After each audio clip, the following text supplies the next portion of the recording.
Hello and welcome back to The Benchmark. I have Yohannes, the political director for OFA. So if we can get back to the cultural aspect, what do you think is the biggest lesson the Ethiopian community has learned in the mobilization from the 2008 election? You know, what I hope is the case, and I have a strong sense that this is the case from my experience and from what people have told me, is that I think that 2008 represented an opportunity for the Ethiopian American community to have a real sense of what their voice could do in an election cycle. And I think that you saw, as you mentioned, an unprecedented mobilization of resources, an unprecedented mobilization of bodies in support of President Obama, or then Senator Obama's campaign for the presidency. And I really hope that instills in the community's consciousness in understanding and appreciation for their relevance, which is growing every day in the political discourse of this country, or the political landscape of this country, I should say, and the importance of exercising that relevance. You know, as our numbers continue to grow all over the U.S., you know, I think I would hope we'd continue to see, and we'll see again, you know, in a few years, the levels of registration spikes that we saw and the levels of activism and volunteerism that we saw. So what do you think will be the biggest challenge in ensuring continued participation from the Ethiopian community for? That's a good question. You know, I think this is what remains to be seen, and it's going to take people stepping up as leaders to ensure this. It remains to be seen if we can sustain this past having a transformational candidate like the president, which we're obviously going to have again soon enough, a transformational candidate like the president to rally around, and when the candidate is a little bit less, where you know, his or her values might and proposals and ideas might equally benefit the community, but on an aesthetic, on an emotional level, is a little bit less intimately tied with the community's identity. It remains to be seen if you know, we keep that going, and I think probably the biggest challenge is going to be finding leaders who can step up and sustain that, so that way it's not candidate specific, and it's sort of part of our every day and every year and every cycle way of viewing the political process. There was a lot of grassroots approach to attracting Ethiopian Americans during the 2008 election. Do you think that? Why was that? Or was that just a general grassroots approach, or was it a matter of really people finding something that resonated with this candidate and feeling the need to expand? I think it's a little bit of both. I think what was really, as the primaries progressed, what was really beautiful to see as we went from state to state was there were these grassroots networks that had been created, and I use grassroots in its absolutely most pure sense. Without centralized direction, without really, you know, direction from the campaign, there were these grassroots networks of Obama supporters, and you know, they grouped themselves geographically. They grouped themselves by community, Ethiopian Americans being one of them. So I think some of it just was a natural affinity that the community felt for the candidate that caused, again, leaders to step up and organize. And then two, I think you also had a campaign in 2008 that was incredibly invested in the idea of nurturing and supporting and growing these grassroots networks that kind of developed organically. And that's frankly something that after the campaign we thought really hard, and we've worked really hard at OFA to make sure that that continues, and it's something that you know, we're committed to our grassroots supporters in perpetuity, really. So what are you anticipating for 2012? Because 2008, there were, not only from the Ethiopian community, but all over America, a lot of first-time voters in 2008. What are you anticipating for 2012? Do you think that, you know, this has set a standard for political participation, or do you think that it may drop a bit? You know, being specific to the Ethiopian American community, I think you're going to continue to see a very strong support for President Obama. And I think the thing that's most notable about that is, you know, there were certain things, again, about his aesthetic that drew the community, and his biography that drew the community, and I think what's going to keep people there and what's going to keep people sustained is all the great work that he's done on behalf of all Americans. You know, the president wakes up every day and goes to work every day with middle-class families on his mind and working Americans on his mind. You know, that cuts across community boundaries. It's something that I think everyone will continue to see and continue to be educated about. So we've finally reached something in history really magnificent. We have an African American president. Do you think that we will have, as a community, an Ethiopian American elected? I hope so. And will you announce your announce running during this interview? Will this be your first announcement? No. But to answer your first question, I hope so. And I think that's going to be the natural progression of really our community's political progress in this country. And I really hope when the time comes, and I hope it's not just one guy, I hope it's not just two guys, I hope it's not just one woman or two women. I really hope that we'll see, and we're starting to see in other immigrant groups. This past election cycle, there were a number of very competitive Indian American candidates. Oh, yeah. It was very notable. Oh yeah. You see that in other immigrant groups, and I think it's going to be the natural.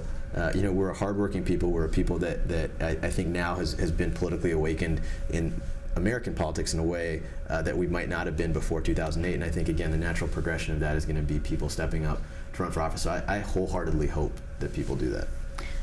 What do you say, because a lot of Americans, a lot of middle Americans, as what's usually used, are fearful of too much integration of immigrant or first-generation Americans, because I think their number one concern is that the elected will put first their own community, the needs of their ethnic communities.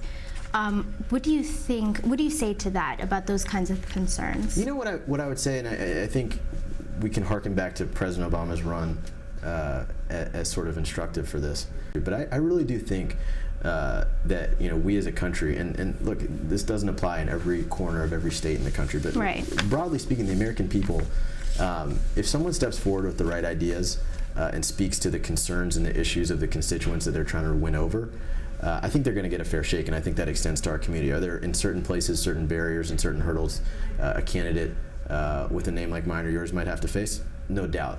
But I think that if we have learned anything from the 2008 campaign, I think it is, and we should have faith and frankly give the American people more credit in their ability to look past the superficial in places that were surprising. I mean, think about some of the states the president won, in places that might be surprising. And really vote for the candidate that speaks most clearly and most directly to their concerns. So would you say that your Ethiopian identity or the culture has any way played into effect with how you view the importance of issues or things that really matter to you?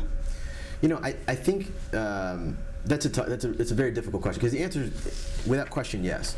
It's hard to define the way. I mean, my identity as an Ethiopian American is intrinsic to who I am. Right. From the way my parents raised me, and the ways I'm conscious that it affects me, and the ways that I'm not conscious that it affects me. It's just so it's a difficult question to answer easily, other than to say yes, I'm sure it is. I think in terms of some tangible ways, one, campaign and political work's hard work, and I think that we as a community have an incredible work ethic. And I think that's something that my parents instilled in my sister and I from day one, and it's been kind of a cornerstone of how I've approached the jobs that I've had. And I also think that being an immigrant group and being a group of Americans that are newer to this country, I definitely think it gives me a heightened sensitivity when it comes to issues surrounding immigration, and when it comes to issues surrounding the way that system works. And then frankly, I think that spills over into a greater sensitivity to social justice issues more broadly. But it's a hard question to answer and sort of distill. So a lot of our viewers will be from back home, and I mean, the American dream is essentially the international dream, being able to come here to the States. Do you see any reforms coming about that will either hinder or make that process easier for people who do want to come here as immigrants and pursue their dreams? What I'll definitely say is this: is that the president is committed and will continue to work for comprehensive immigration reform and all of its different facets. I don't want to get into how that will make I think easier and harder are the wrong words to use. I think that what he's aiming to do is to create a system that's fair and that also provides security for the American people. And he's going to continue to work towards that. And I hope it's something that we get some bipartisan cooperation on. Well, unfortunately, we didn't see much of it when it came to passing the DREAM Act during the lame duck session. So do you not see yourself running at all? I'm focused on, and I really am laser focused on doing everything I can to ensure that this president's a two-term president, which I believe he will be. And so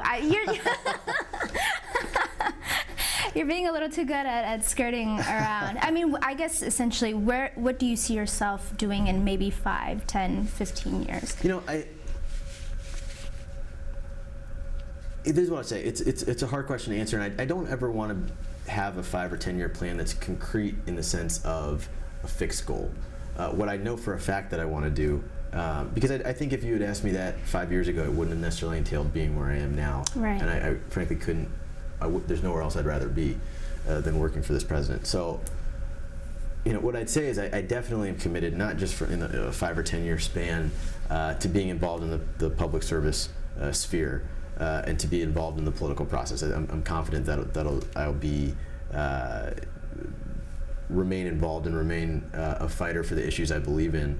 And whether that means me running one day or whether that means me continuing to be a supporter of progressive causes and candidates, I honestly don't know. But you see yourself continuing to work Definitely. Okay. So for people who are watching, young people and some old, who are interested in political work, what would you advise a lot of kids to do? Someone maybe who's just graduating from high school or getting into college or graduating, what's the best thing really that they can begin to do? I think the easiest thing, and this is something that I frankly wish I had a greater consciousness of when I was in school, is the easiest thing in the world to get involved with is a political campaign. If you find a candidate or candidates that speak to or an issue, there's issue campaigns that speak to issues that you care deeply about. Show up at their office, show up at their campaign office and offer to volunteer. I mean, that's where, if you polled professionals in politics and in public service about where their first political experience was, it would be, I guarantee you, 8 out of 10 of them were volunteers on somebody's campaign somewhere. And probably 8 out of those 10 of those people just showed up and were willing to do the hard work and were willing to do the grunt work. And that ultimately gets rewarded. So I'd say for someone who was in school and was interested in potentially pursuing a path in politics, I'd say just show up. It's the biggest thing you can do, and that people never have enough young, cheap labor when it comes to campaigns. So just show up. So retrospectively, what's something that maybe you wish someone had told you, or wish that if you could talk to yourself 5 years ago, that you wish you told yourself? Can I extend it past 5 years? Sure. I think one of the most special things about this president, I'm a young man. And I didn't live through. Certainly didn't live through the civil rights era, and I lived in an America that certainly, and I had a fantastic childhood, but I really think if you asked, the boyhood version of myself, if it was possible for someone that looked like me and had my name to be president, I would have said no.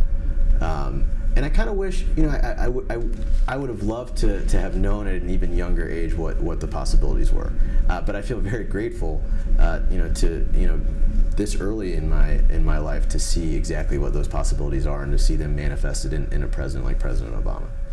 So where do you see things going now for President Obama's campaign? Because his support has gone up and down, and a lot of people are unsure.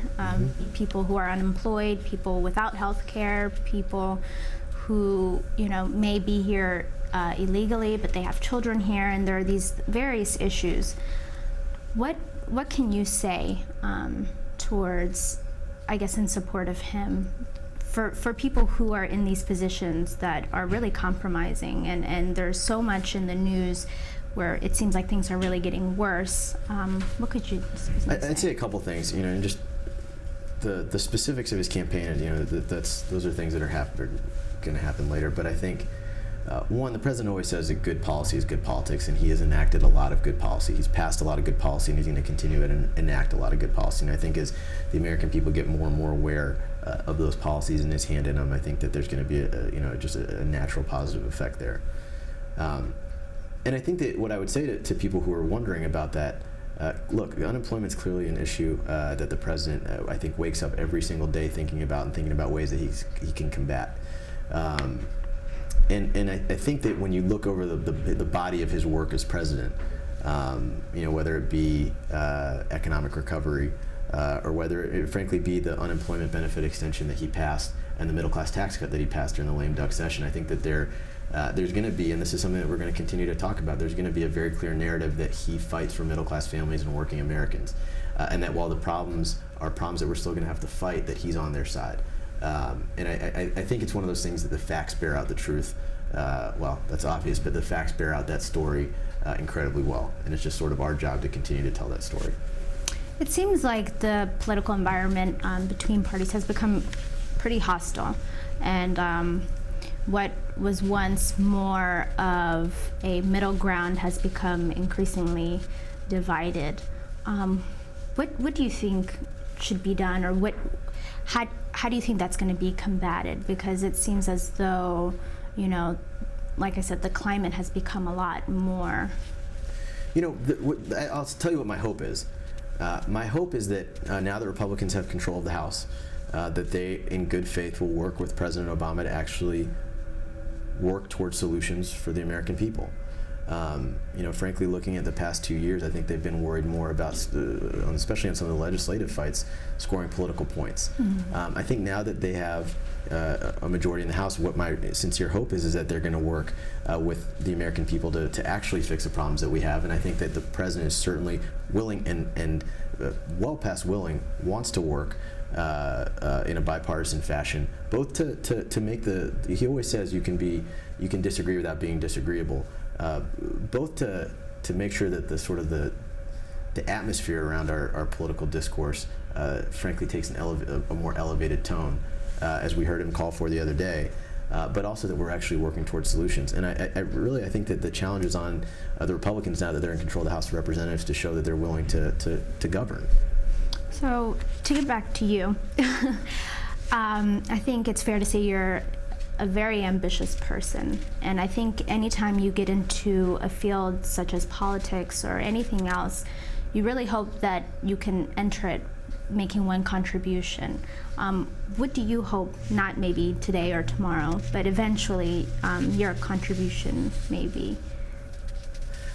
What's funny is I almost have to reassess that now, in the sense that it would have been, and I think it sort of a lifetime ambition to be able to elect a man like the president to the presidency. Right. Now,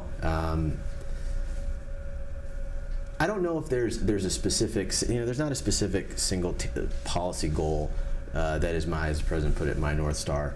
I think what is more my North Star and what is more what I personally wake up fighting for are the issues of social justice and economic justice that drive me and cause me to come to work every day. And those aren't things that are going to go away with a single piece of legislation that one might work towards, or issues that are going to go away with a single policy prescription that one might work towards. But I think they're just more of an overarching set of ideas that I feel very passionate about now, and I hope I continue to feel passionate about, and I expect I will for the rest of my life working towards.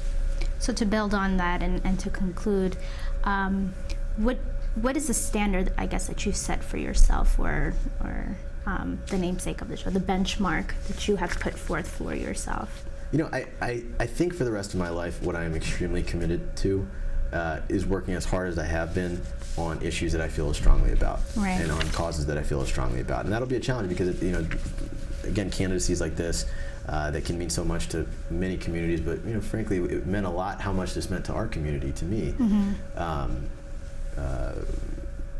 Don't come along every day, but I am extremely committed to living my life in a way such that I'm continually working for things that I believe strongly in that benefit my community and benefit my family. Right.